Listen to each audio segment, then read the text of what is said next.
Kaya ko yan nilagyan ng numero, Binondominium 1, dahil ang pangarap ko magkaroon ng Binondominium 2, Binondominium 3, at Binondominium 4. Usap-usapin ngayon ang malaking utang ng Maynila. So, kwanto nag-trending, lalo nang nalaman na tatakbo ulit si Mayor Isko Moreno dito sa Manila. So, ilan sa mga projects na nagawa dito nung panahon ni dating Mayor Isko Moreno. So, ito po yung Binondominium 1. Ito po ay 15-story building at meron itong 126 unit. Ang bawat unit ay merong 40 square meters at merong 2 bedroom.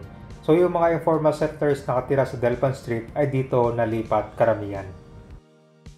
So, ito yung itsura ng mga nakatira dati sa Delpan nung hindi pa na-demolish yung mga bahay. Naalala nyo ba itong lugar? Ito siya nasunog dati. After masunog, dinemolish, kini-clear, tapos ginawan siya ng housing project. So ito po yung Baseco Community. So ito ay 2-story townhouse na nakapag-provide para sa mga poor homeless residents dito sa Baseco. Meron itong 20 square meter per floor at merong 2 bedrooms, a kitchen and a toilet. At kung school project naman pag-usapan, ito po yung Rosauro Almario Elementary School sa Tondo, Manila. 10-story building ito. So na groundbreaking ito, panahon pa ni Mayor Isko Moreno. Tapos kaka-inaugurate lang ito. At itong bagong building ay dream of Moreno. Yan.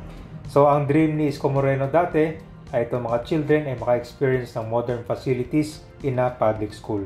So ilan lang to sa mga projects na nabanggit natin at ngayon alamin natin ang mensahe ni Isko Moreno tungkol dito sa mga utang ng Maynila. Pandemya pa.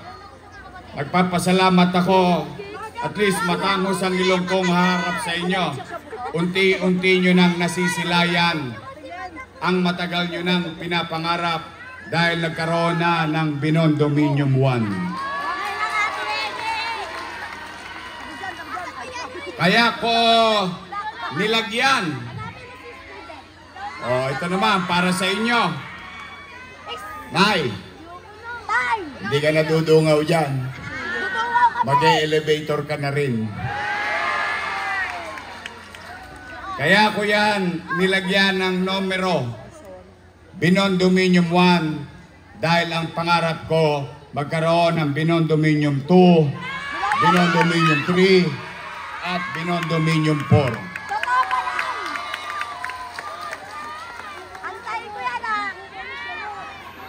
Kung pinalad lang tayo, natanganan natin ang mas malaking resources ng national government. Baka ngayong gabi, nagse-celebrate tayo dahil hanggang Binondominium 4 tapos na. Pero magkaganon pa man, tuloy ang buhay. Sabay-sabay tayo mangarap. May awa ang Diyos. Sa tulong ninyo, nakabalik tayo. Ito, mga taga San Nicolas, pumunta na kayo kay Cebuana Lulier. Isang lanyo na to.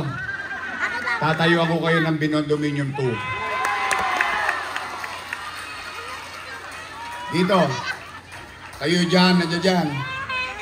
Hindi na kayo maglalabas sa kalsada. Hindi na kayo maliligo sa kalsada. At hindi na rin kayo magsasarong kuneta. Bakit ko po nabanggit si Sharon Cuneta? Alam nyo, nung araw, ganyan din yung bahay namin. Ang tawag nung araw, Tondominium. Patong-patong na squatter. Kung meron man nakakaalala sa inyo dito, yung Mabuhay Street sa Arten. Kaya ko nabanggit na Sharon Cuneta dahil pag sumasama ang tiyan namin, ang kinakanta namin, balutin mo ako, tamis ng iyong pagmamahal. Kaya lahat ng truck sa Arten, kawawa. Pag ginabot yun, nako, Diyos ko.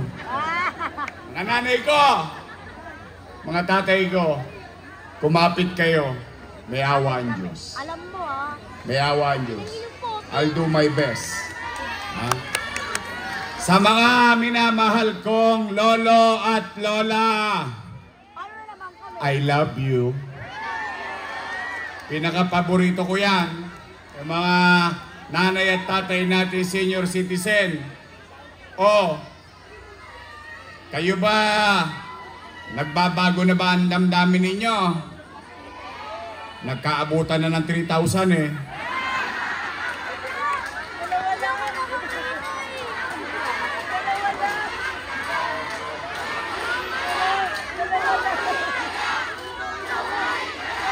Talaga? Kahit na ginawa nilang 3,000 yung 1,500? Talaga? Gusto niyo ba talaga akong bumalik? Di nga. O taas ka kamay na gusto akong bumalik. Para, Batang Almario.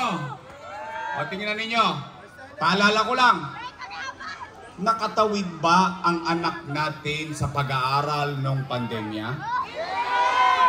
Di ba? Namigay tayo 110,000 na tablet sa bawat estudyante sa lungsod ng Maynila.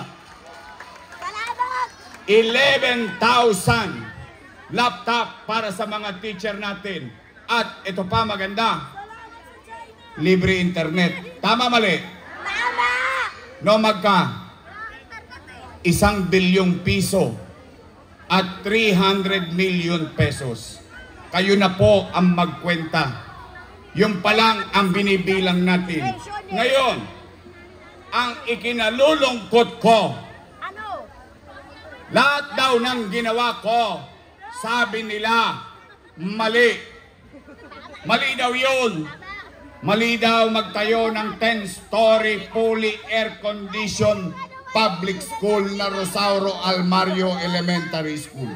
Mali daw magtayo ng binondominium para naman na sa ganon kahit bumagyo, kahit uminit, ang tao natutulog ng panatag ng maayos. Saan ka nakakita? Dati, lahat ng bukol inabot mo sa untog.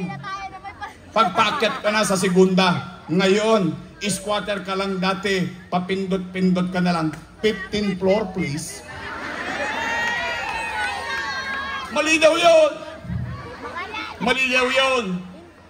Mali daw yun! O sige, pagbigyan natin sila. Kung ako'y mali, edi mali din sila. Eh kasama ko silang gumawa nun eh.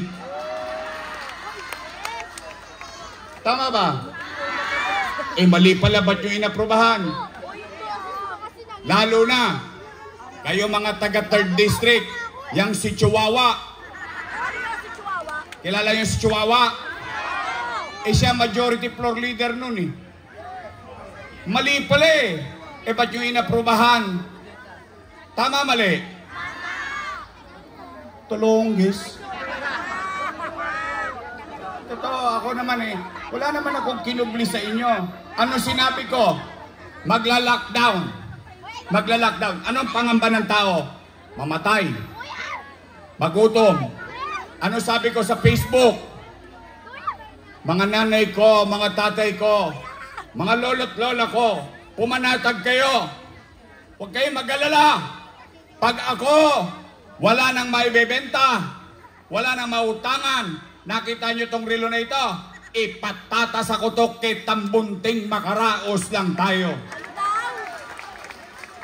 Tanong, mga batang Maynila, dyan sa Kodli, sa Harapan, sa Wakali, sa Nangka, nakaraos ba tayo? Eh, ba't sila nagre-reklamo maraming utang? O ngayon, puro na lang utang, utang, utang. Pwede ba makisuyo? Pag nagpunta sila rito, sabihin ninyo, magsilayas na raw kayo dyan, si Isko na lang magbabayad ng utang. Ang importante sa akin, tao, hindi politiko. Sila, nagsasama-sama para lang sa kanila.